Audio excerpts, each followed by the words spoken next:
ഹരിഹരൻ മലയാളികൾക്ക് സമ്മാനിച്ച മികച്ച നടന്മാരിൽ ഒരാളാണ് വിനീത്. നഖക്ഷതങ്ങൾ എന്ന ചിത്രത്തിലൂടെ നായകനായി അരങ്ങേറിയ വിനീത് ഒരു കാലത്തെ മലയാളത്തിലെ സ്ഥിര സാന്നിധ്യമായിരുന്നു.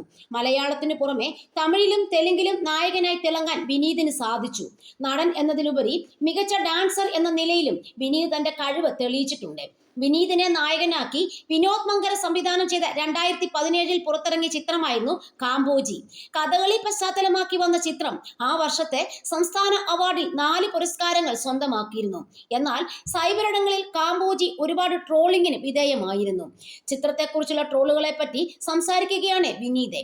വളരെ മികച്ച കഥയാണ് ആ സിനിമയുടേതെന്നും നല്ല രീതിയിൽ ആ ചിത്രം എടുത്തിട്ടുണ്ടെന്നും വിനീത് പറഞ്ഞു. തന്റെ കഥാപാത്രത്തെയാണ് ആളുകൾ ട്രോളുന്നതെന്നും കഥകളി രംഗങ്ങളിലെ തന്റെ പെർഫോമൻസ് ആണ് അതിന് കാരണമെന്നും വിനീത് കൂട്ടിച്ചേർത്തു. അനുരാഗ സിംഗം എന്ന ടൈറ്റിൽ വെച്ചാണ് കൂടുതൽ ട്രോളുകൾ വരുന്നതെന്നും വിനീത് പറയുന്നു. എല്ലാ ട്രോളുകളും താൻ കാണാറുണ്ടെന്നും അതെല്ലാം തന്നെ ഒരുപാട് ചിരിപ്പിക്കാറുണ്ടായിരുന്നെന്നും വിനീത് പറഞ്ഞു. തജം തകജം എന്ന് തന്നെ പലരും വിളിക്കാറുണ്ടെന്നും അതെല്ലാം ട്രോളിന്റെ സെൻസിൽ മാത്രമേ എടുക്കാറുള്ളൂവെന്നും വിനീത് കൂട്ടിച്ചേർത്തു. അതെല്ലാം മാറ്റി നിർത്തിയാൽ നല്ലൊരു സിനിമയാണ് കാമ്പോജി എന്നും വിനീത് പറഞ്ഞു. കാമ്പോജിക്ക് ട്രോളുകൾ കിട്ടുന്നത് അതൊരു മോശം സിനിമയായതുകൊണ്ടല്ല, ഞാൻ ചെയ്തതിൽ വെച്ച് ഏറ്റവും നല്ല സിനിമകളിൽ ഒന്നാണത്.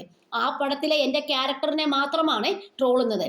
ആ കഥകളി ആർട്ടിസ്റ്റിന്റെ കഥാപാത്രത്തെ മാത്രമേ ട്രോളുന്നുള്ളൂ. അനുരാഗ സിംഗം എന്ന ടൈറ്റിൽ വെച്ചിട്ടാണ് എല്ലാ ട്രോളുകളും.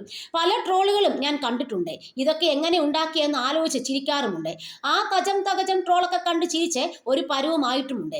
അതെല്ലാം ആ ഒരു സെൻസിൽ മാത്രമേ എടുക്കാറുള്ളൂ.